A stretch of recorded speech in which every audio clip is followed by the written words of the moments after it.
Let's paint some of these painterly style trees, and I'm going to be using paper bags as my background. This one's super easy and fun, and I'm going to share with you all of the steps. For the supplies, you'll need some bags if that's what you want to paint on, some paintbrushes, and some variety of sizes. Yes, I have peanut butter on my sleeve. Let's try to ignore that. And then the other thing you're going to need is some acrylic paint. I'm just using inexpensive craft store paint, as well as a palette. If you don't have a palette, no worries. Grab yourself a magazine sheet or a sheet of newspaper, works just fine. So the first step is we're just going to grab as many paper bags as we have because I have lots. I've been saving all year for this kind of activity. Squirt some paint on those. I'm using, like I said, acrylic paint, and then just spread that paint all around. The edge of that you're creating, I like to make the edge a little bit more brush-like and organic looking. You could kind of go with the shape of the bag. To me, this looks like a Pop-Tart. Doesn't this look like the icing on a Pop-Tart? You could go with the shape of the bag. You could paint a round motif, a square, a rectangle, or go all the way to the edge. The choice is yours. Now, I do have some bags like this bag from Whole Foods that has a giant motif. Of course, they put it all the way to the edge. So I really had to get a lot of paint on there and then go all the way to the edge with it. I think this is the one where I accidentally put way too much paint on the bag. So to kind of grab some of that paint off of there, I stacked another bag on top, gave a little massage, and then pulled a print. This removed some of the excess paint from the bag, and it also made it where I had paint on another bag to go ahead and get started. So go to town, get the kids involved, have everybody just start covering these bags with paint. And even if you don't use them all, you'll at least have them in the future when you're ready to decorate. All right, so now that this has dried, I've got a nice skinny brush, and I'm just using my acrylic paint and making the trunk of the tree. Make sure this isn't a straight line. Get kind of organic, make it kind of curved, and then using brush strokes and a light green color, I'm just kind of flicking away from that center part, making my flicked lines get a little bit longer and bigger the further I go down the trunk. You cannot mess this up. Just keep going.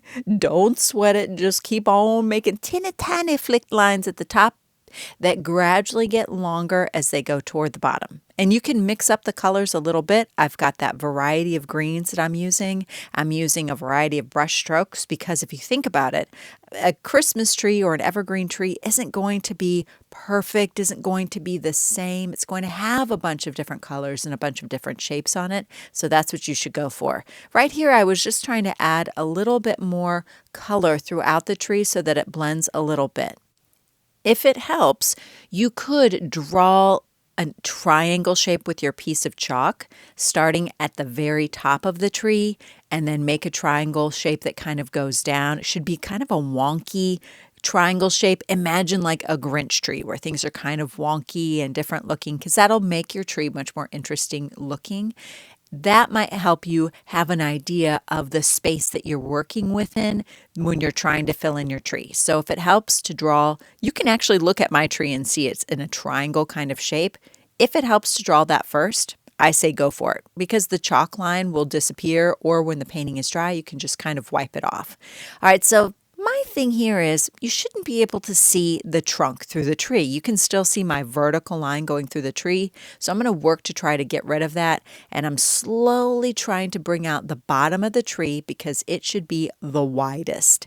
So now I'm going back, just kind of filling and flicking that in, keeping the top of the tree kind of narrow, getting rid of that center line so that it all looks like a tree and you don't see the trunk through the tree. And then I'm going to let that dry. For a little bit of variety, you could throw some blue into the mix, like a good turquoise blue would be pretty, or even add some yellow. You might even want to clean your brush in between. If you mix it too much, all the colors will get mixed, and you're going for a variety of colors in the tree so that you can see those different colors. Here I'm adding a little bit of turquoise, totally not doing what I just told you to do, definitely not cleaning off my paintbrush, but it's working a little bit because I'm not mixing the brush around and blending the colors too much. Once you have this tree to a place where you're pretty happy with it, Then you can set it aside and start on your next tree. When I do projects like this, I like to have a couple of them going at once, maybe 2 or 3 or 4 trees, because that way I kind of loosen up a little bit. My first tree is always a little bit stiff because I'm a little bit anxious and worried about getting it just right. But the more that I paint, I feel like the more confident I get and the better I get. So let's go a little bit faster. I started with the trunk again, started with narrow little lines at the top, and then making them bigger as I'm going further down. All right, this one's all dry. Let's go ahead and decorate our tree. I mean, technically, you could leave it like this and add some snow in the background, but once it's dry, I'm going to use a kind of a reddish orange color and some tiny lines and some big blobby lines to make these orbs for my tree. When you're painting these, the reason I'm saying tiny and big is because variety is what's going to make your artwork interesting. Making them be all the same wouldn't be as interesting to look at. Plus, this helps you show space. This allows you to show that some of the bulbs or the lights are a little bit further back, some of them are closer to you. So variety is a great thing to add, which is why I also switched up the colors. This, I felt like when I was finished, it needed something more, so I set it aside to dry before I got some inspiration by looking online at some trees, and then I figured out exactly what it needed. It needed some garland, so I'm going to start with a star at the top, and I'm using a really small brush and some very light yellow paint because I kind of wanted it to look like it was glowing. Now I'm going to add some strands of lights. And when I do this, I'm not really going to make a solid line. I'm kind of tapping my brush to make a dotted line. The reason for the dotted line is that I wanted the garland, or if these are Christmas lights, the Christmas lights to look like they were twinkling or sparkling. So that's why I'm kind of using a dotted or a dashed line, and I'm not using a straight zigzag across the tree. I'm kind of using a curved zigzag. Again, if you're not really sure about what kind of line to make, draw it with the chalk first, so that gives you a guideline or a little bit of an area to follow. You could even take a look at your own tree if you happen to have one up. I sadly did not put up a tree this year. That's terrible, but at least I painted some. So if you have one in your home, you could look at, you could kind of get an idea of how things are twinkling or decorated on your tree. That might give you some inspiration. Now, I did use some yellow and then some white. And I saved the white for last because I really wanted the white to be the parts that popped. And if you overuse a color like white, then it's not going to really stand out. But if you use it sparingly, maybe in some teeny tiny dots, then it'll make it look a little bit more like it's twinkling. Now, just like I painted those wreaths, if you want to paint a Christmas wreath, I have a video for that. I did use my extra paint for splattering, and I just think it makes it a little bit more interesting to look at. And in this case, it kind of acts as colorful snow.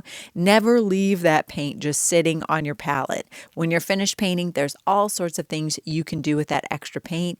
Use that extra paint to add splatters. Use that extra paint to paint backgrounds on more bags. But never just leave it sitting there. It'll just go to waste. It'll become dry and hard. You can't add water to acrylic paint to revitalize it. It's not like that. So you have to use it while it's out. So that's what I would recommend to do. Now, when I was kind of finished with the tree and done adding more bulbs, I just felt like my tree needed to be a little bit more full. If you look at it, you can see that my lights go beyond the tree. So I decided to go back in with some green. And if you notice how I'm holding my brush when I want to make sure that I don't focus too much on details but give things a more organic look, I hold my brush at the very, very end, and this allows much more freedom. I can't control the brush as easily, so the brush kind of takes on a life of its own, and I'm also now going to go back and splatter paint. So those are some things you might want to think about. If your hand is getting tired or you feel like your painting is just looking a little bit stiff, try overloading your brush with maybe some watery paint. Hold it at the very end and just get kind of loose with it. You'll enjoy the painting process much more. And when you enjoy the painting process more, it shows up in your painting. It's pretty magical. Suddenly your painting looks like it's having fun as well because you enjoyed painting it. All right, now that I've got my extra paint filled in with splatters, which to me makes for that colorful snow, let's do a quick review on how to add all of those ornaments and the string of lights. So just going to make kind of a curved zigzag down your tree, add some orbs for some ornaments. Next up, you're going to fill in with more color, maybe some of that green and blue for the tree. Maybe now go back with some white dots. Do you see how that makes it kind of sparkle and twinkle? Don't forget your star at the top if that's what you want to do. Next up, let's add some splatters. I really like the contrast of the blue splatters, so I went ahead and used it to outline my tree. Now that your trees are complete, not only do they make really cute bags for gifts, but then you can let the recipient know, hey, you can also frame this. So you got a bag and a work of art and all the treasures that you're going to put inside. I think I need a bigger frame for this one, but I still love that it looks so cute framed. I hope you guys had fun, and I cannot wait to see what you create. Toodles!